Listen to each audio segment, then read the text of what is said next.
Meu pai e minha mãe, eles sempre estavam lendo. Quando a gente vinha muito de Santa Catarina para cá, quando a gente morava lá, eram quase 12, 13 horas de Floripa até Mandaguari. E toda a vida, nessa estrada, a minha mãe abria a Bíblia, porque eu não sei como ela consegue ler no carro, eu não consigo. Eu começo a ler, eu fico zonzo. Aí eu já quero vomitar, quero parar, abro o vidro, assim, já fico respirando, pedindo ar, eu não dou conta. Mas ela abria a Bíblia e a gente sempre lia lendo alguma coisa, para entretendo. E nesse período de férias que eu passei lá em Minas, foi exatamente da mesma coisa. Foi um tempo muito bom para poder estudar e descansar e refletir cada vez mais, né?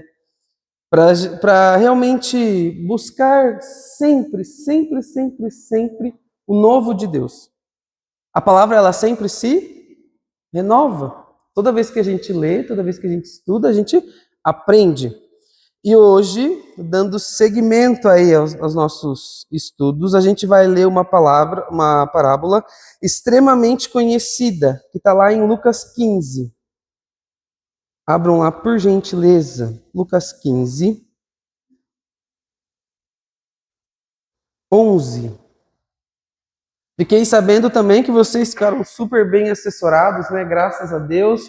O convidado especial aí que eu falei, extremamente especial, né? Deu 2 aulas para vocês. Então, todo mundo muito bem cuidado. Lucas 15, 11. O que a gente tem aí?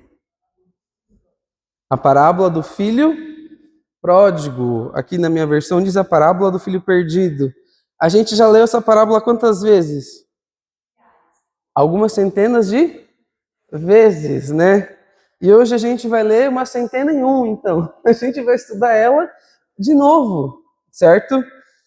E a parábola começa assim, versículo 11. Jesus continuou. Todo mundo comigo aí? Tudo certo? Muito obrigado. Todo mundo ligado? Uma palma. Todo mundo ligado? Ah, vocês não aprenderam. Uma salva de palma para vocês. Isso aí.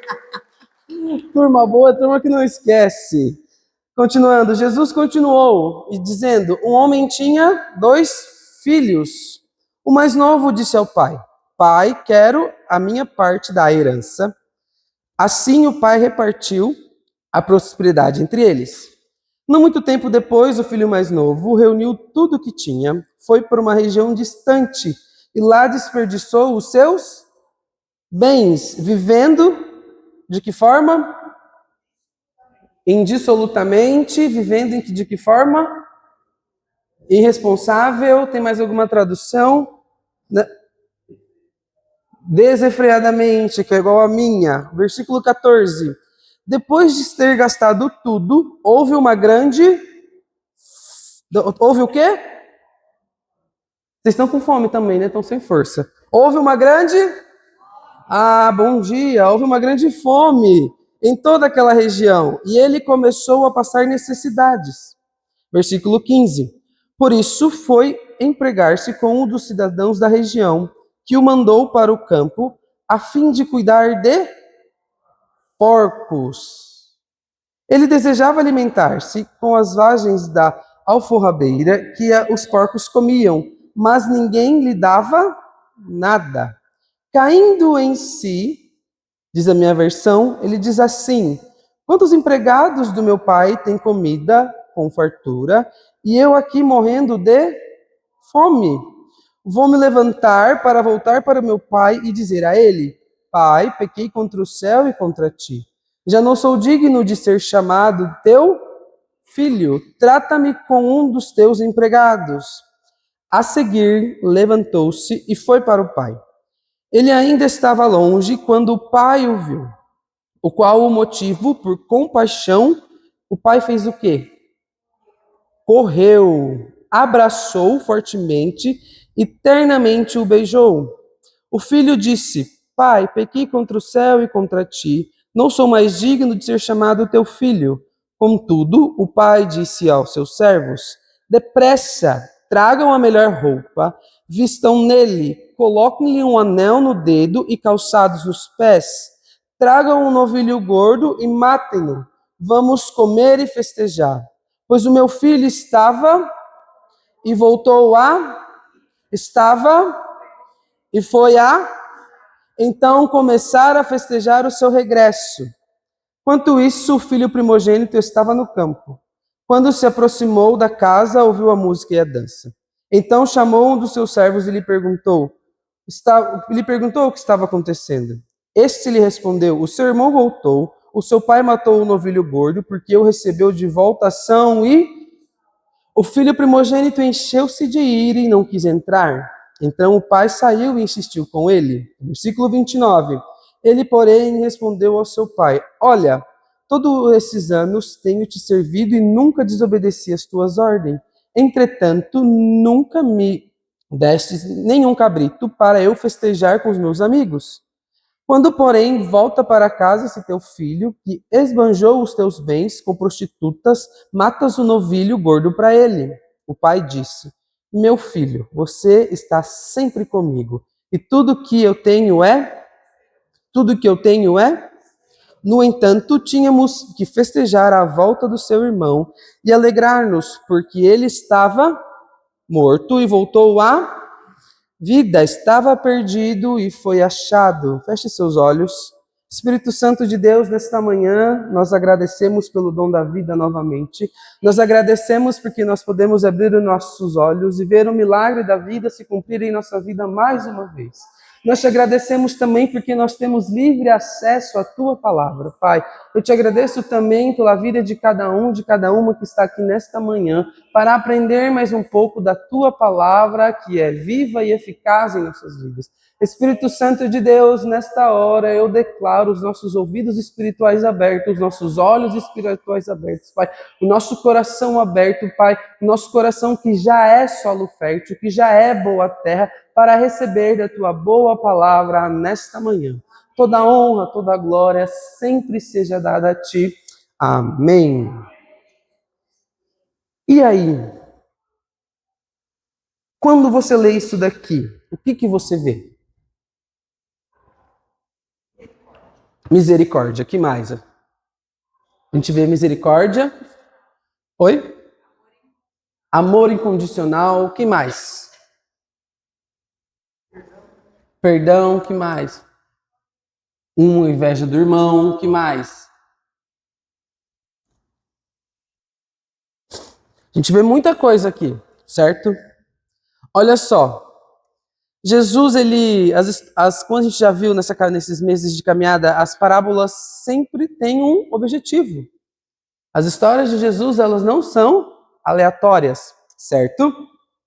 Quando Jesus diz assim, um homem tinha 2 filhos, Jesus ele não está falando de uma família comum, ele está mostrando algo muito maior. O que será que Jesus está mostrando? Ele está mostrando um retrato da nossa história com Deus. Hoje você vai apertar teu cinto, vai se segurar, que hoje a gente vai longe. Então eu não tenho pressa, hoje eu estou no louvor, se eu precisar passar do tempo, a gente vai passar, tá? E se você precisar ir embora 11 horas, você vai em paz, não tem problema, fica na liberdade, a aula vai estar disposta depois, mas eu não quero deixar essa aula para a semana que vem. A gente vai ver muita coisa. E vamos caminhando. Então, Deus tem um retrato da nossa história. Então, por que Jesus fala sobre um pai? Por que Jesus começa com um pai? Porque é o sacerdote.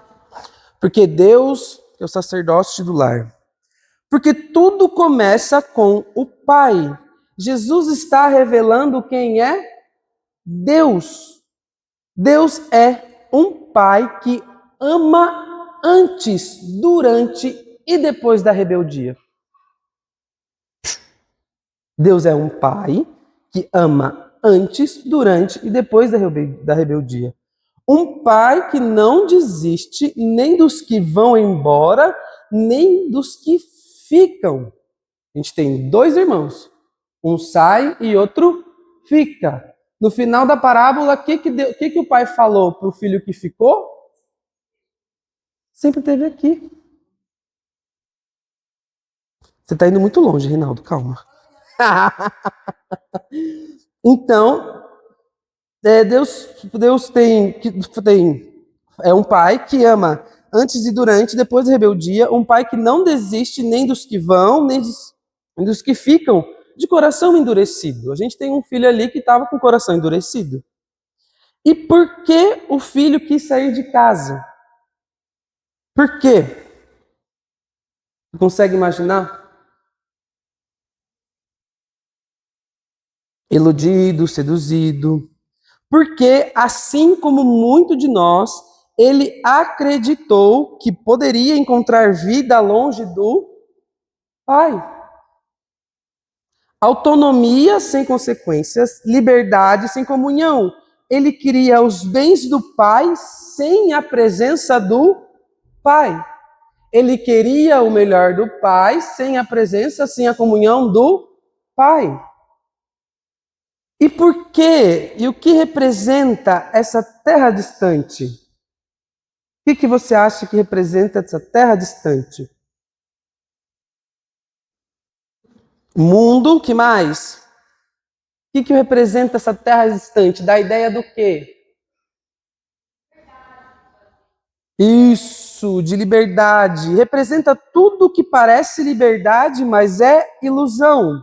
Representa o lugar onde tentamos construir uma identidade longe de quem nos criou, longe do Pai.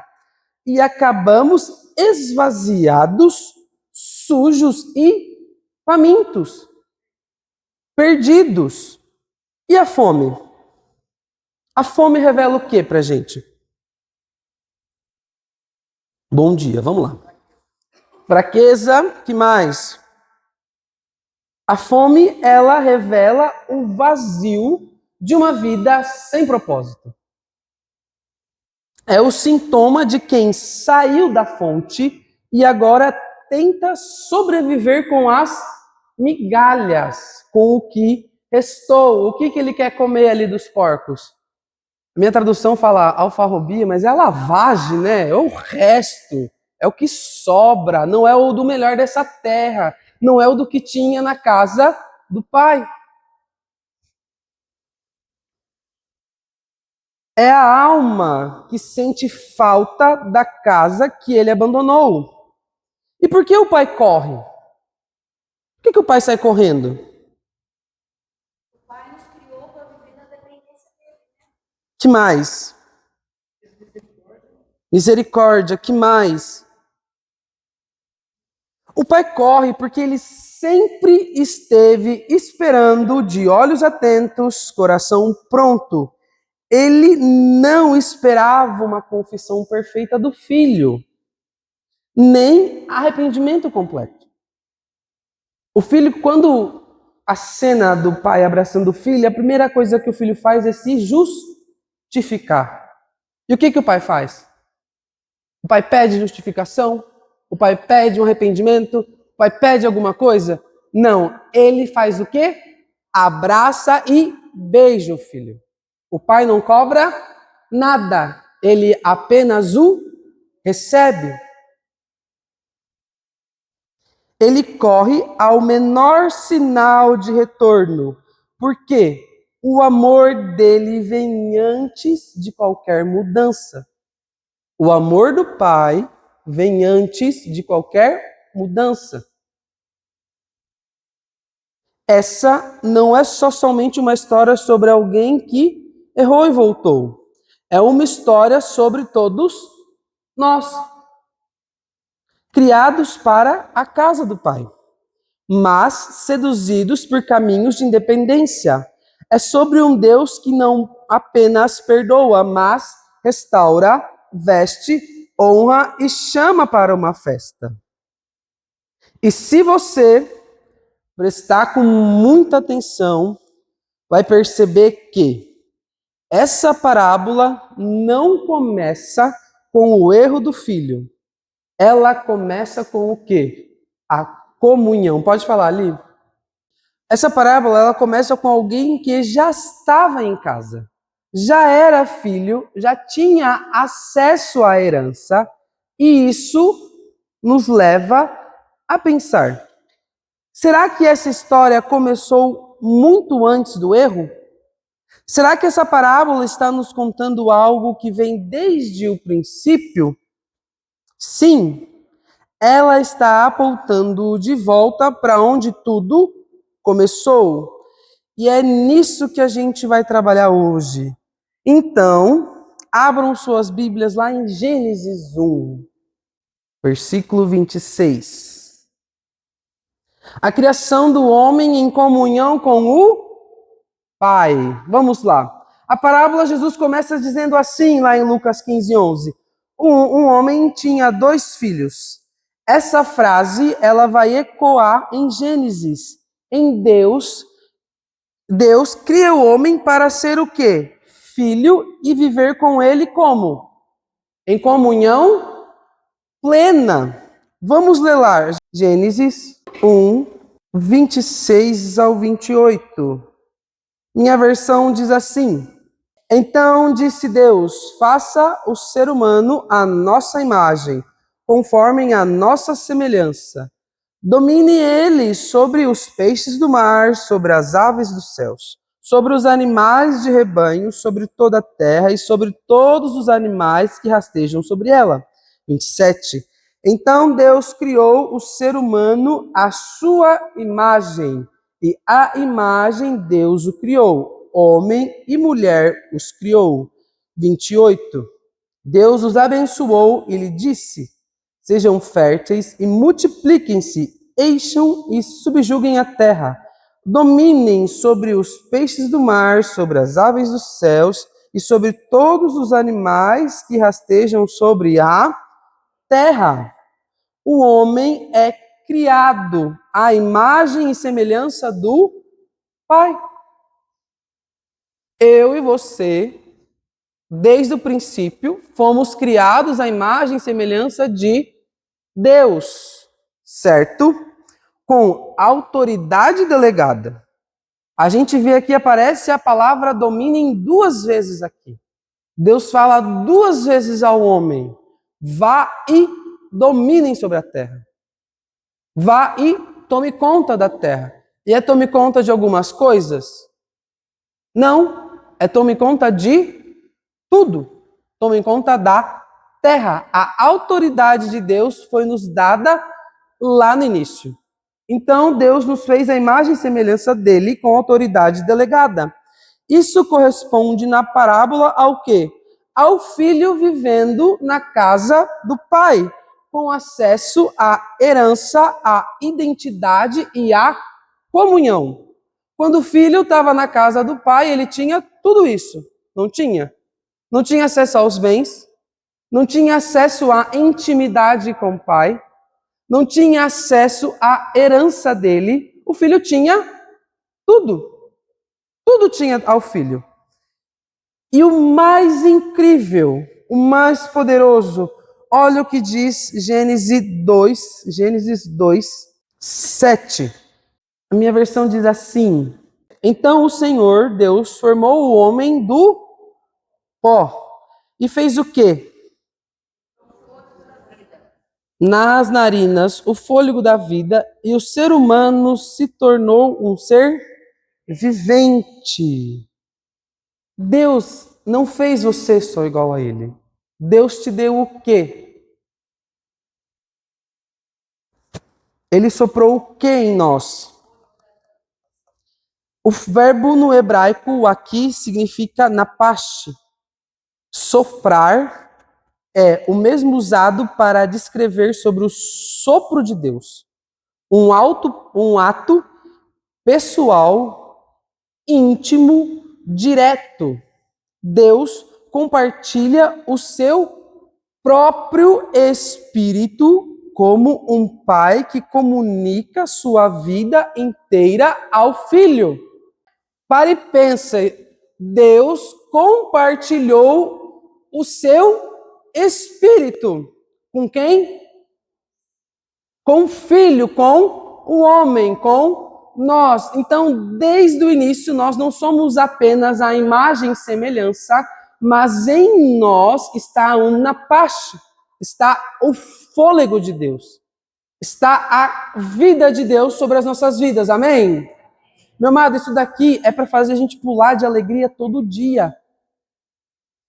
Dentro de mim, de você, não tem um foguinho, não tem um negocinho, uma miséria. Dentro de mim e de você tem uma característica de Deus, o sopro da vida, algo íntimo.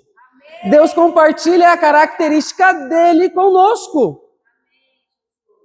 Meu amado, olha onde nós vamos.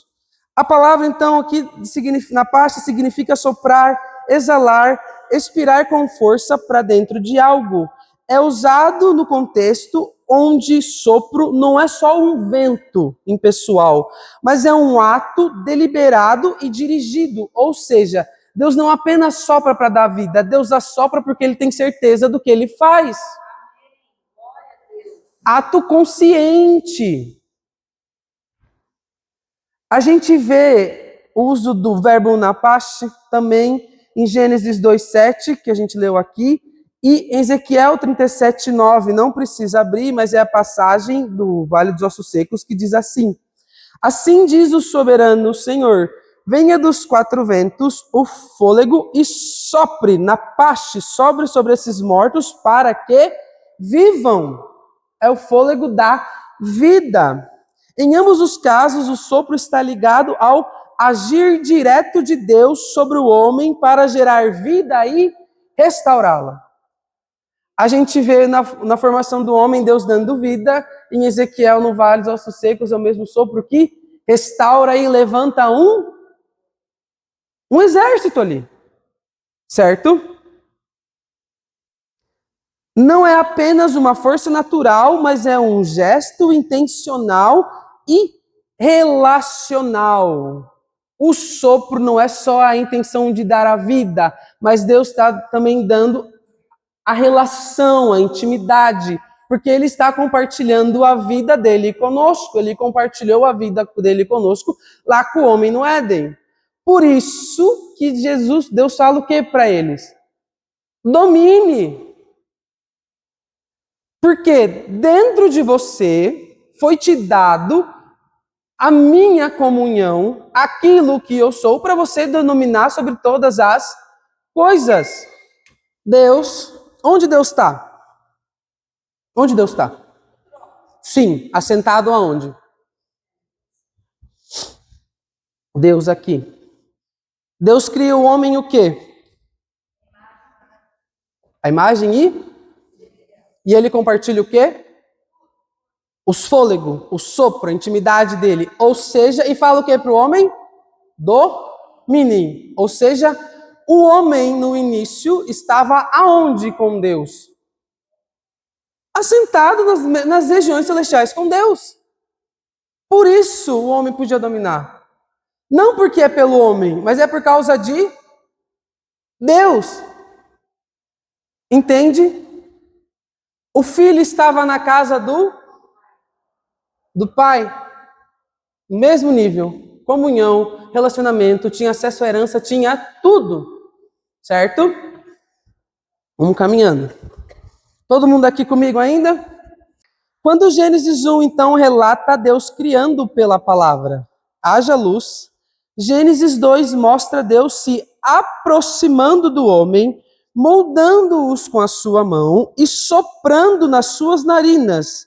E o uso desse verbo napash, que é o soprar, mostra, além de tudo, a proximidade física. O ato de soprar nas narinas requer que Deus esteja no mesmo nível que o homem. Amém? Não é um Deus distante. Não é um Deus que está lá e eu estou aqui. É um Deus que está se relacionando conosco. Deus esteja rosto a rosto com o homem, um gesto íntimo. É transferência de vida. O texto não diz que Deus apenas deu vida, mas que ele soprou o fôlego na pacha, a respiração que vem do próprio Deus. É a imagem paterna. Ao invés de criar o homem com distância, como os outros elementos da criação, Todos os outros elementos que Deus criou, Deus falou o quê? Haja luz, houve luz. Haja separação do firmamento, houve separação do firmamento. Formam-se as águas, isso se formou. Deus apenas falava, por isso que a gente crê na palavra de Deus, porque ela forma, ela transforma, ela gera, mas com o homem Deus põe a mão. Deus tem o prazer, tem o cuidado de pegar eu e você e colocar a mão e se aproximar. E não é só isso. Ele se aproxima, se põe no mesmo nível e te dá aquilo que ele tem, o sopro de vida. Amém. Amém? Meu amados, eu e você, foi a única coisa que Deus põe a mão. A única coisa que ele colocou a mão foi eu e você, lá no princípio. O resto das coisas, Deus só falou.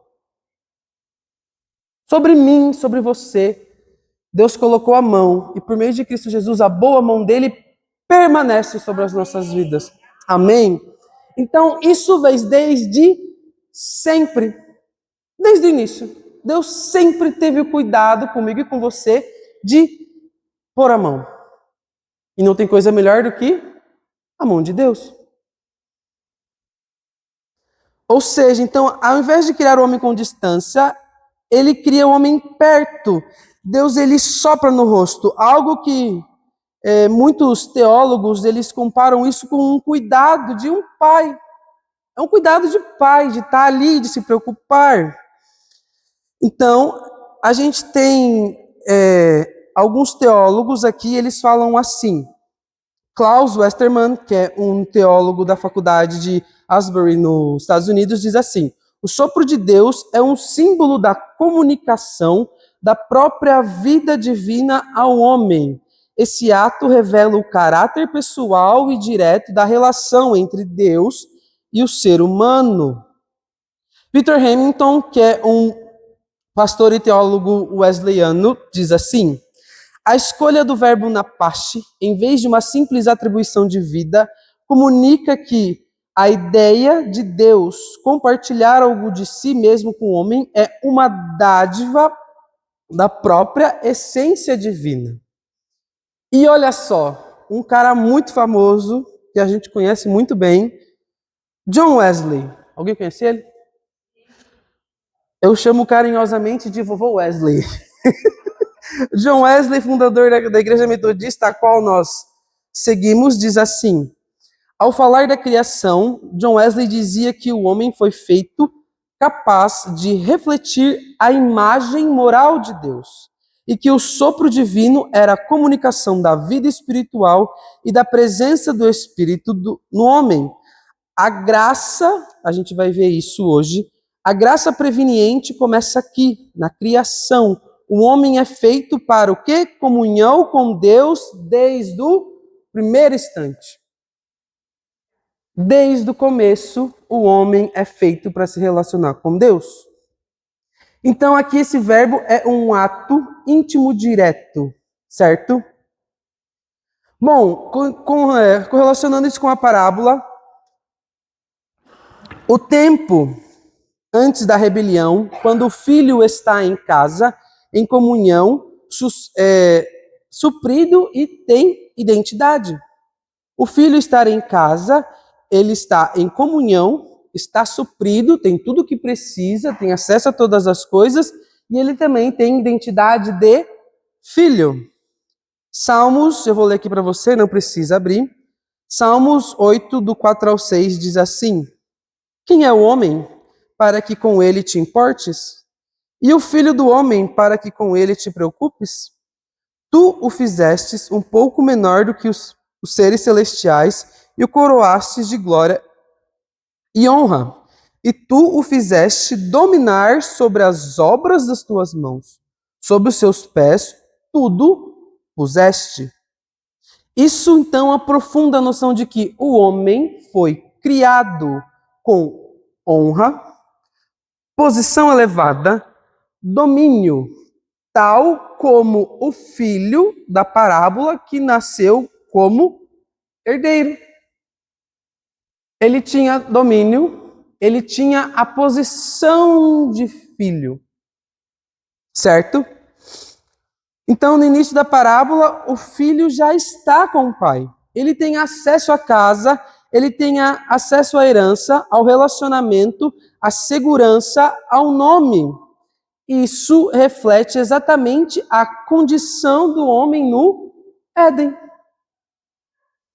O que o Adão tinha com Deus todo final do dia? Adão tinha, então, plena comunhão com o Criador. Sem medo, sem culpa e sem distância. Consegue ver? Quando o filho está na casa, ele tem comunhão com o pai. Ele não tem medo, ele não sente culpa e ele não está distante. É a mesma imagem do homem no Jardim do Éden. Assim como o filho da parábola, ele não era servo, ele tinha acesso irrestrito ao pai, ele tinha livre acesso ao pai. Ele era herdeiro do quê? De tudo. O homem no Éden era herdeiro do quê? Tudo. Ele dominava sobre todas as coisas. Estava, então, no centro da vida e da provisão do pai. Então, o ponto de partida da parábola não é a queda. Não é quando o filho cai, mas é a filiação. Jesus está dizendo, eu e você, nós nascemos aonde? Na casa do Pai. O tempo inteiro, desde o início, Deus nos projetou, pensou, para quê? Para isso. Nada mais que isso. Comunhão, relacionamento, posição, identidade, compartilha o sopro da vida, característica dele conosco. Você foi criado para estar com o Pai. Toda a história começa, então, com a comunhão. A graça, ela começa no Éden. A graça, ela começa no Éden. A graça não começa na cruz. A graça, favor merecido de Deus, começa no Éden. Você abre a Bíblia, pá, graça. E tem gente que não gosta que pregue sobre a graça ainda. Que acha que dá muita liberdade, que não sei o quê, mas isso é outra conversa. A graça está do começo ao fim da Bíblia. Certo? E não na cruz. A cruz, ela faz o quê? O que a cruz faz? A cruz o quê? A cruz restabelece o que foi perdido. A cruz restabelece. Jesus faz o que na cruz? Ele consuma, ele rasga o véu, o que estava separado, ele restaura. Consegue entender? Por isso que a gente não tem que viver só na cruz. A gente tem que viver depois da cruz. A gente coloca a nossa carne lá, já colocamos a nossa carne lá, Cristo já venceu todas as coisas. E a gente vive a partir da cruz. Porque toda vez eu só prego a minha carne e eu não vivo, a gente não avança. O reino não cresce. Por quê? Quem tem as boas novas? Nós. Então, nós falamos. Então, nós ficamos na cruz e nós vivemos depois da cruz. Porque a cruz reestabeleceu aquilo que estava perdido. E a graça lá no Éden se reestabelece novamente sobre nós. Amém? Você consegue ver como Deus ele é redondinho? Do início ao fim? Tudo costuradinho? Já diria o mineiro? Então a cruz ela restabelece o que foi perdido.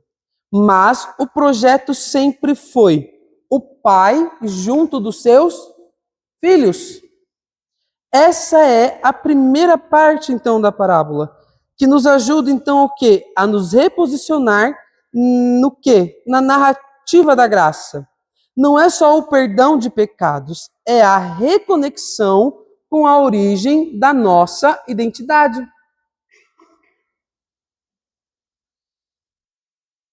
O que acontece com o filho? Lucas 12:13 diz assim: o mais novo disse ao seu pai, ele estava em casa, tinha tudo isso que nós conversamos agora. Nós temos tudo isso em Cristo Jesus, amém? O filho diz assim: pai, quero a minha parte da minha herança. Assim ele repartiu a sua propriedade entre eles. Não muito tempo depois, o filho mais novo reuniu tudo que tinha, foi para uma região distante e lá desperdiçou os seus bens vivendo irresponsavelmente. Esse trecho aqui, esse movimento do filho, ele é a mesma imagem lá de Gênesis 3. O desejo de ter o recurso do pai sem a presença do pai. Ele quer a herança, os dons, a bênção, os recursos, mas ele não quer o relacionamento. Ele não quer a comunhão. Vamos lá? Gênesis 3:6 diz o que lá em Gênesis 3, versículo 6? Tem ali no início a conversa da serpente, a conversa chega na Eva, dá um migué na Eva, induz a Eva, e versículo 6 começa dizendo assim: quando a mulher viu que a árvore era boa para alimento, atraente aos olhos e desejável para dela se obter sabedoria, tomou do seu fruto e o comeu. Também deu ao seu marido que estava com elas, e ele comeu. Então, os olhos dos dois se abriram e perceberam que estavam nus. Por isso, entrelaçaram-se folhas de figueira e fizeram algo para cobrir-se. Versículo 8.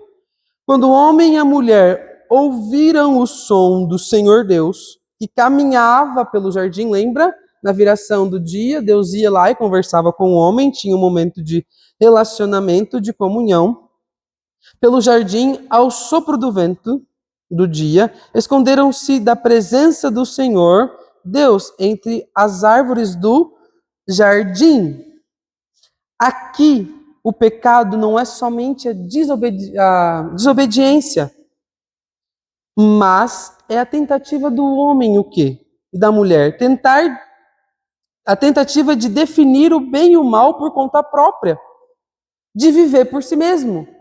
Porque a cobra joga a lorota na Eva, aí a Eva, o que fala aqui a passagem?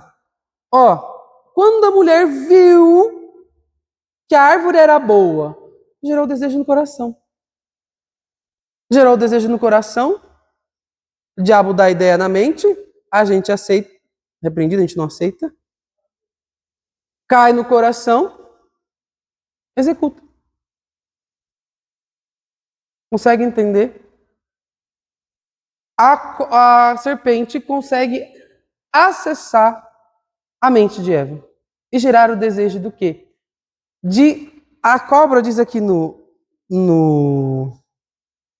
início que vocês não vão morrer. Ela induz, só pode comer. Não tem problema. Conversa mole de Deus. Come. Serão igual a Deus. Come.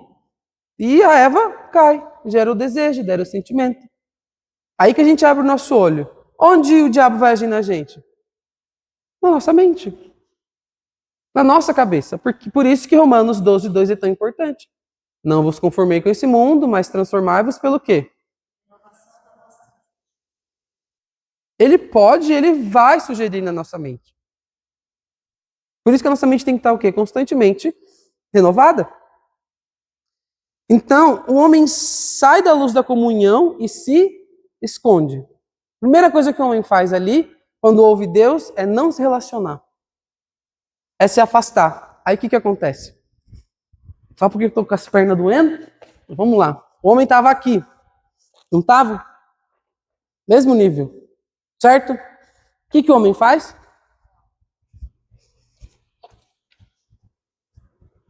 Ó, o homem. O homem vai aqui, ó. Você acha que o homem quer saber de alguma coisa? O homem está com vergonha. E ele vem aqui, ó. Se esconde aqui atrás. E aí, amigo?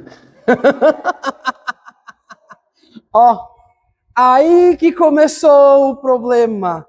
Tudo aquilo que Deus sempre planejou para nós, o homem fez o quê? Distância, separação, perda de comunhão, de relacionamento, identidade, entra o medo, insegurança. O que acontece com o filho? A distância, o homem sai da comunhão e se esconde. Exatamente como o filho pródigo se distancia e vai para onde? Para onde o filho vai? Para terras distantes, longínquas. Ele se afastou do pai. Ele recebeu, o homem recebeu tudo que Deus deu para ele. O domínio, tudo, o sopro de vida, tudo, tudo. Deus não tirou do homem. Em algum momento Deus tira? Em algum momento Deus, não, acabou, você não tem mais minha vida? Não. Está no homem. Quem se afasta, Deus ou o homem? A boa mão de Deus está sempre aqui. Quem que perambula para lá e para cá? É a boa mão de Deus? Não, é o homem. Deus deu na paz, deu o sopro de vida. Sempre, sempre, sempre foi da vontade de Deus o relacionamento. Não houve nenhum momento que Deus não quis se relacionar com o homem. Em nenhum momento a gente olha na Bíblia falando não. Não, não quero. Não, não aceito. Não! Deus sempre esteve ali. Mas foi o próprio homem que se afastou. E aí?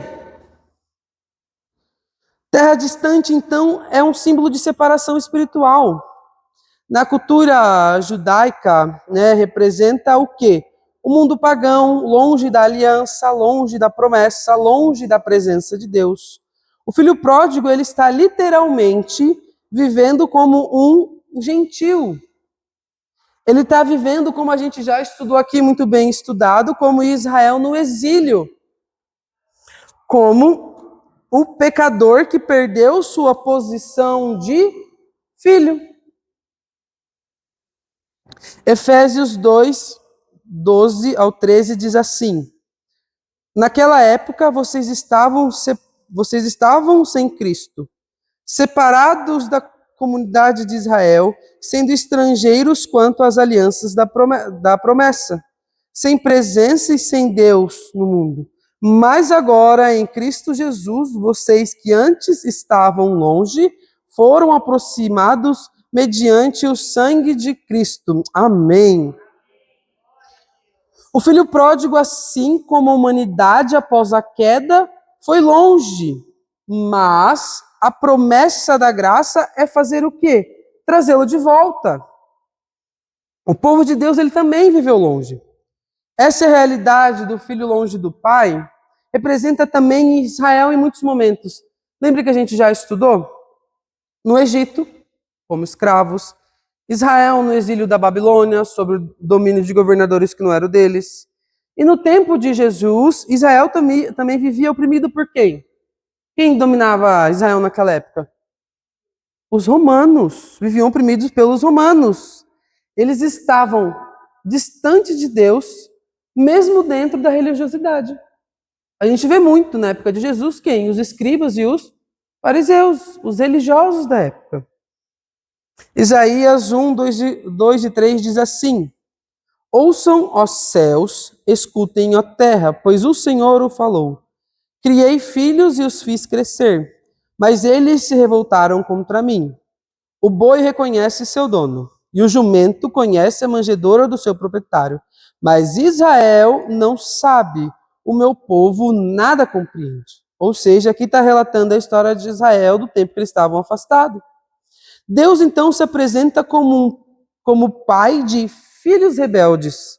E a própria parábola do filho pródigo é a resposta graciosa a essa rebelião. Olha só que interessante. Na parábola do filho pródigo, o filho pede a herança e sai da casa do pai, certo?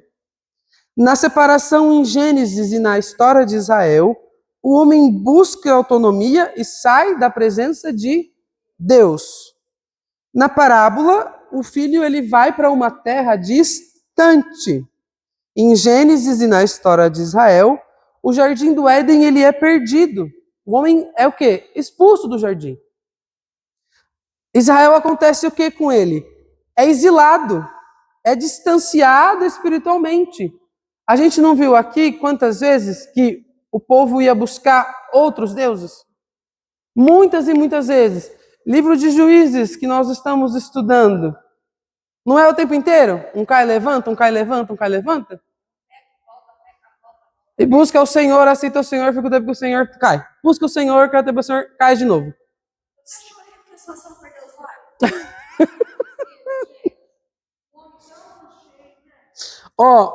Na parábola, o filho ele vive dissolutamente, né? Ele cai em miséria. Em Gênesis e o povo de Israel, o pecado faz o quê? Traz vergonha a Adão e Eva. Eles se escondem. Em Israel acontece o quê? Desordem, dor. Na parábola, o filho ele perde a sua dignidade e passa fome. Em Gênesis e Israel, a humanidade fora de Deus vive o quê? Em escassez e desorientado. Juízes é o reflexo da desorientação do povo. Perdidinho. Na parábola, ninguém dava nada ao filho. Ninguém sustentava o filho. O filho passava fome. Gênesis e o povo de Israel. O mundo não supre. Só o Pai é a fonte da vida. Então, Jesus está contando a história de todos nós. Olha só, filhos que nasceram para comunhão, mas escolheram o quê? Independência. E aconteceu o quê com o filho? O famoso termo que eu gosto, se estrumbicou. A graça, ela não ignora a queda, mas vai até a terra distante, espera, observa de longe e corre ao encontro quando há um movimento de retorno. E o mais incrível disso tudo, o pai não deixou de reconhecer como filho em momento ao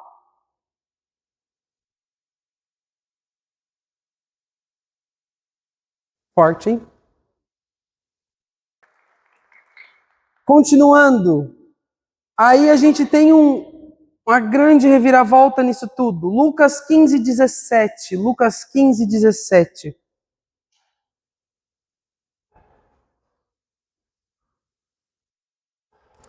A minha tradução diz assim: caindo em.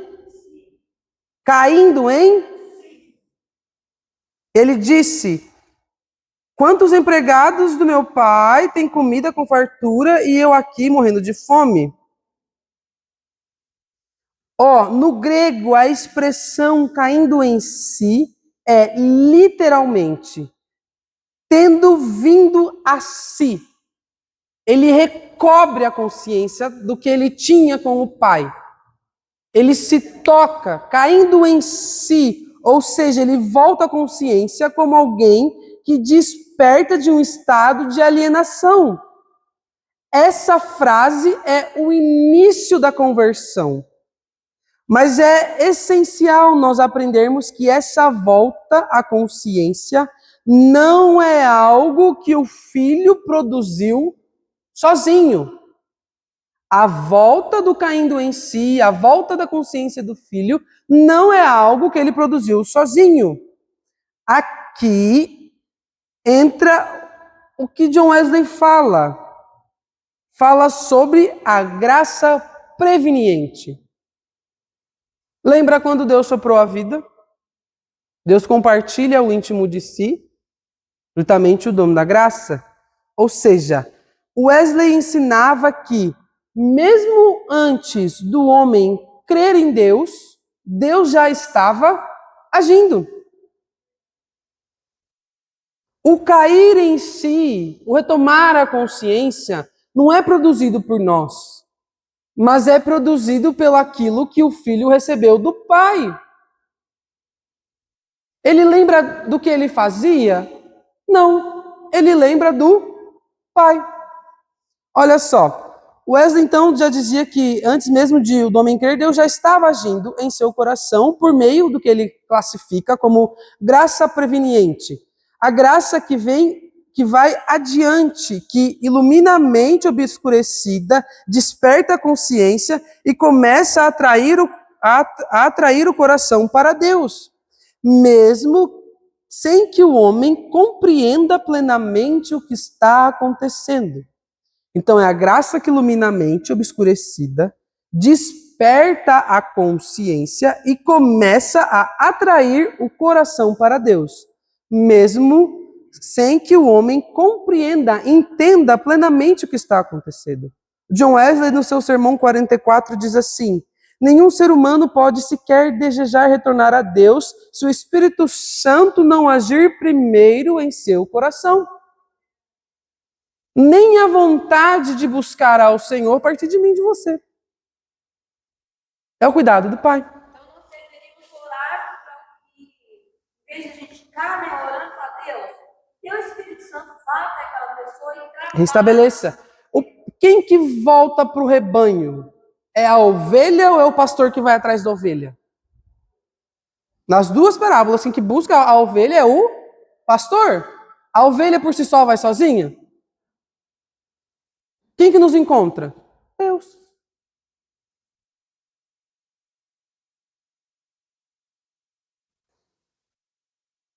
Aplicando isso à nossa parábola, o cair em si não é obra da miséria nem da diligência do filho. É o mover oculto da graça preveniente, que mesmo em terras distantes, sussurra no coração perdido: você ainda é filho e existe um lugar para você na casa do Pai.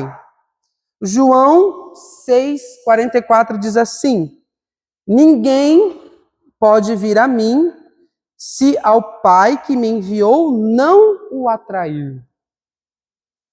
Ninguém pode vir a mim se o Pai que o enviou não o atrair.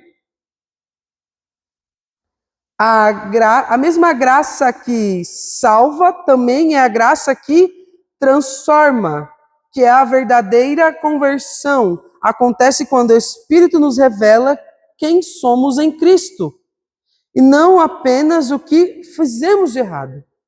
Não revela só o nosso erro, mas revela a nossa posição, a nossa identidade, quem nós somos em Cristo Jesus. O cair em si, então, é mais do que o arrependimento pela consequência. É um despertar para a verdadeira identidade que nós temos. É recobrar a identidade que nós temos de filho. Não é apenas o reconhecimento do nosso erro, mas é lembrar a nossa mente da posição que nós temos. Consegue entender a grande diferença? Nós temos que crer que nós saímos todos, de onde todos nós saímos?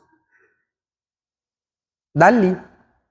Então a gente tem que crer, mesmo que a pessoa tem que partir também o lado da pessoa de querer, nós temos que crer que a graça também está sobre ela. Mas a gente vive num novo tempo. A gente vive na nova aliança. Aí que tá. Nós temos o que falei para vocês? A boa nova. O filho, ele caiu em si, ele lembrou. Mas hoje nós podemos fazer a pessoa cair em si. Porque a graça está com quem? E a gente crê pela fé em Cristo Jesus que a graça preveniente, como John Wesley falava e prega, também está na pessoa. E isso vai despertar na pessoa o desejo de vir. Consegue entender? Não é fácil de entender. Por quê? Isso a gente tem que ter fé. Romanos 5,8 diz assim: mas Deus demonstrou o seu amor por nós. Por quê? Cristo morreu. O verbo está no passado. Ele morreu em nosso favor quando ainda éramos pecadores. Tito 2, 11, 12 diz assim: porque a graça de Deus se manifestou salvadora a todos os homens. O verbo está no passado. Foi feito. Está pronto. A graça está aí. Agora a igreja vai. Ele nos ensina a renunciar à impiedade. A graça nos encontra onde? No lamaçal, mas ela não nos deixa lá. Ela nos revela que fomos feitos para a casa, para a honra, para a comunhão. Isso é a nova criação, isso é o novo nascimento. Olha só, na parábola, o pai corre ao encontro do filho. O símbolo de Deus que em Cristo Jesus não esperou que o homem chegasse até ele. Deus esperou para mandar Jesus? Algum momento a gente leu assim, Deus está esperando. Está pensando, o que eu faço com esse povo lá embaixo que está batendo cabeça? Não sabe o que está fazendo. Eu vou esperar o homem se resolver. Deus esperou? Não. Deus não esperou. Ele não esperou que o homem chegasse até ele. Ele desceu, se expôs para nos restaurar. Esse gesto do Pai é o quê? A cruz. Em Cristo, reconciliando consigo o mundo. A cruz é a nossa reconciliação. É o ato de reconciliação de Deus por meio de Cristo Jesus conosco. De reestabelecer o quê? Eu estava onde? Cristo morre. Aceitamos ao Senhor Jesus. O que acontece? Onde nós estamos? Todo mundo aqui tem certeza da salvação? Todo mundo tem? Ninguém tem dúvida. Morreu hoje, vai para onde? Pronto. Então eu e você, hoje nós vivemos como? Aqui. Nós não vivemos mais lá. Cristo Senhor, Jesus, morreu, passado, ressuscitou, venceu. Tudo no passado. Ele já fez. A gente faz o quê? Acessa. A gente vive. Ele já reestabeleceu a nossa posição com Cristo, com Deus. Consegue entender a diferença? Continuando. Todo mundo ligado? Todo mundo ligado? 2 Coríntios 5,18 diz assim: tudo isso provém de Deus que nos reconciliou consigo mesmo por meio de quê? De Cristo. E nos deu o ministério do quê? Da reconciliação.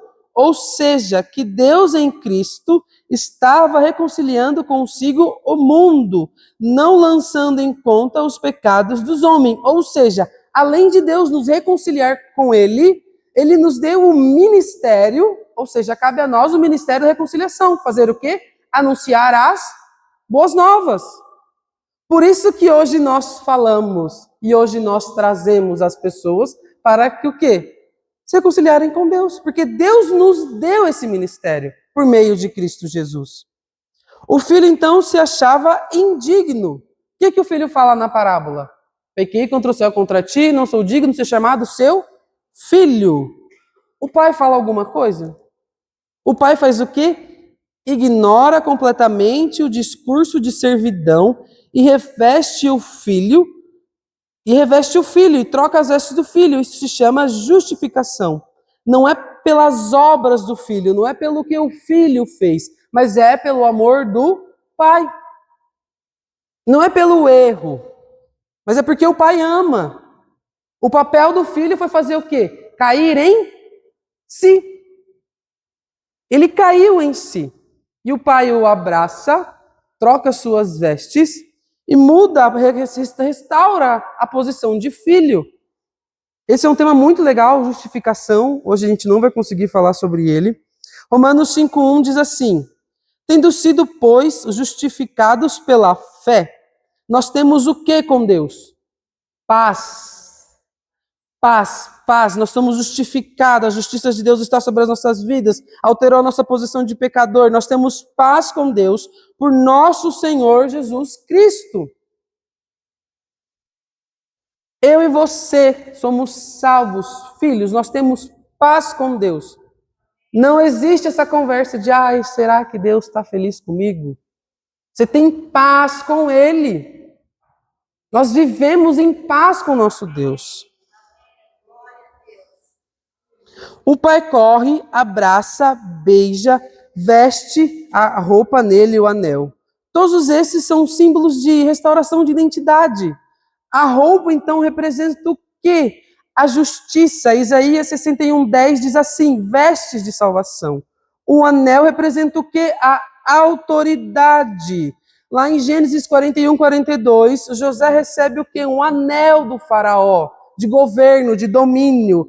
As sandálias é sinal do quê? De filiação. Êxodo 33:5 diz assim, tirar as sandálias e reconhecer-se como servo. Por quê? Ao colocar a sandália, quem andava descalço era escravo. Quando o pai dá a sandália do filho, ele restabelece a posição de filho e não mais de servo. O pai não apenas perdoa, ele restaura e coloca o filho na posição dele.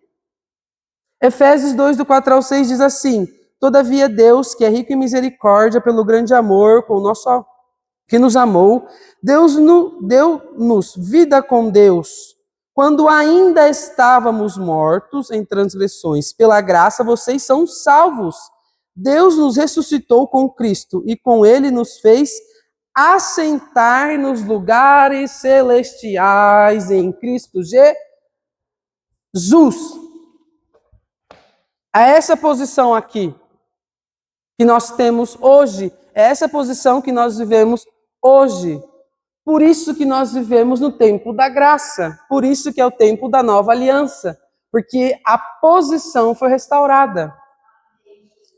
A lei nunca salvou, o papel da lei era expor o pecado e nada mais. O povo tinha que fazer sacrifício para ser aceito diante de Deus. O sacrifício já foi feito. Esse retorno não é apenas a volta ao passado, é um novo começo, uma nova criação. O filho volta não como alguém que precisava provar algo, mas como alguém que foi recebido de volta pelo Pai e reposicionado para reinar com ele. Olha só, João 1:12-13 diz assim, contudo, aos que receberam, aos que creram em seu nome, deu-lhes o direito de se tornarem o quê? É direito nosso, dos filhos de Deus. Romanos 8:17 diz assim, se somos filhos, então somos herdeiros, herdeiros de Deus e co-herdeiros em Cristo. Aí, para a gente finalizar, Jesus, ao contar então essa parábola, ele está anunciando o que ele mesmo veio realizar. Restaurar filhos, soprar vida, limpar a sujeira da queda e nos devolver a posição que sempre foi o sonho do Pai.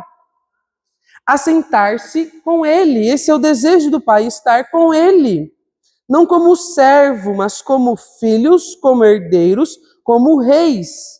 Apocalipse 1:5-6 diz assim, aquele que nos ama e nos libertou dos nossos pecados por meio do seu sangue e nos constituiu reino e sacerdotes para servir ao seu Deus e Pai. Hoje nós não estamos mais esperando o favor de Deus. Hoje nós já temos o favor de Deus. A cruz não é uma promessa de socorro futuro. É a prova definitiva de que o céu se abriu, de que o véu foi rasgado e que a casa do Pai está escancarada para todo filho que decide voltar, mesmo que volte sujo e quebrado. Você não precisa mais viver como um servo mendigando o que já é seu como filho. Em Cristo fomos feitos o quê? Nova criaturas, reconciliados com Deus, justificados pela fé, ressuscitados com Ele e assentados nas regiões celestiais como herdeiros do reino. Amém? O cair em si do filho pródigo é o que o Espírito Santo faz ainda hoje em cada coração que ouve. Você não nasceu para viver perdido, envergonhado. Você nasceu para a casa, para a festa, para a herança. Por isso que é importante nós falarmos. Você nasceu para ser filho. Essa graça nos levanta, nos reposiciona e nos envia. Ela não é só um alívio para os cansados, é fogo nos pés dos que foram encontrados. É combustível para avançar, amar, pregar, curar, restaurar, chamar outros pródigos de volta. Porque a casa ainda tem espaço, o pai ainda corre e a festa ainda está de pé. Amém? Se coloque de pé. Aleluia.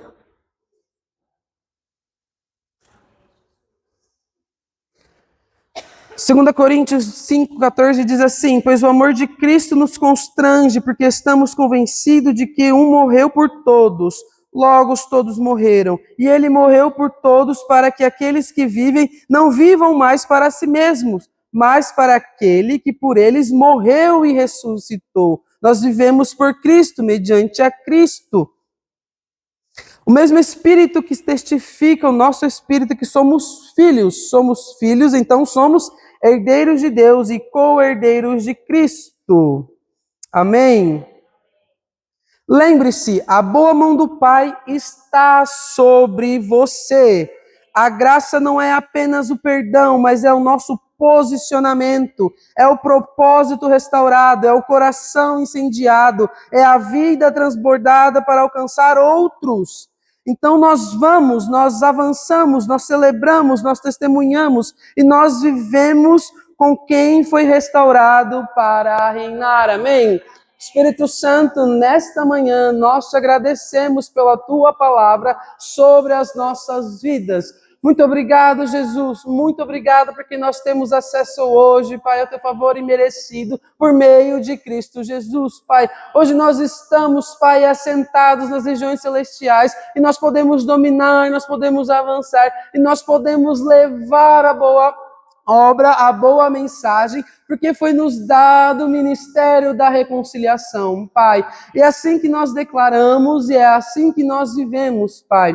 Espírito Santo, receba essa gloriosa salva de palma nesta manhã, porque nós te amamos, nós te adoramos. Muito obrigado pela obra completa da cruz. Amém? Vá em paz e que o Senhor continue te acompanhando.